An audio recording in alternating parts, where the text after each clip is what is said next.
जुरू की तरह परवास करती है, इधर से उधर चहकती फिरती है।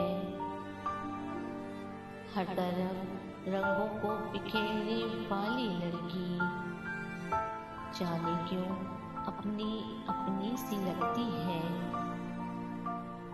खिलखिलाती हंसी जैसे नदिया का शोर हो, रंग बिरंगी चूड़ी से कलाई उसकी सजती है। मैं हमसफर उसके ख्वाबों का बनूंगा, मैं हमसफर उसके ख्वाबों का